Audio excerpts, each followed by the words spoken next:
এই গাইজ আসসালামু আলাইকুম। আজকের ভিডিওটিতে আপনাদের সবাইকে স্বাগত। তো আজকের ভিডিওটিতে আপনাদের দেখাবো যে আপনারা কিভাবে বিকাশে অ্যাপস এর মাধ্যমে কিভাবে আপনারা বাংলালিংক সিমে মোবাইল রিচার্জ করবেন। তো বিকাশ দিয়ে কিভাবে বাংলালিংক সিমে মোবাইল রিচার্জ করতে হয় তো আজকের ভিডিওটিতে আপনাদের দেখাবো। আপনারা যদি আমাদের চ্যানেল নতুন থাকেন অবশ্যই চ্যানেলটি সাবস্ক্রাইব করে আমাদের পাশে থাকবেন এবং রিচার্জ করার জন্য আপনারা সর্বপ্রথম চলে আসবেন আপনাদের বিকাশ যে এই অ্যাপসটি রয়েছে। তো সেই অ্যাপসে আসার পর পিন দিয়ে আপনারা অ্যাপটি লগ ইন করে নেবেন। তো লগ ইন করার পর এখান থেকে আপনারা যদি লক্ষ্য করেন তাহলে 2 নম্বরে কিন্তু মোবাইল রিচার্জ নামের একটি অপশন দেখতে পারবেন। তো এই যে মোবাইল রিচার্জ অপশনটি পেয়ে যাবেন, আপনারা কি করবেন সিম্পলি এই মোবাইল রিচার্জ এই অপশনে একটি ক্লিক দিয়ে দিবেন।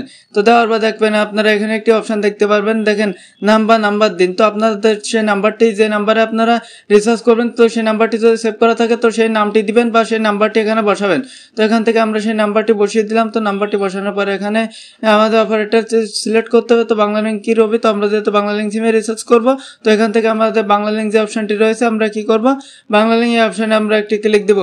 তো বাংলালিংক এই অপশনে একটি ক্লিক দেওয়ার পরে এখান থেকে আমাদের এগিয়ে যান একটি অপশন রয়েছে, আমরা কি করব সিম্পলি এগিয়ে যান এই অপশনে একটি ক্লিক দেবো।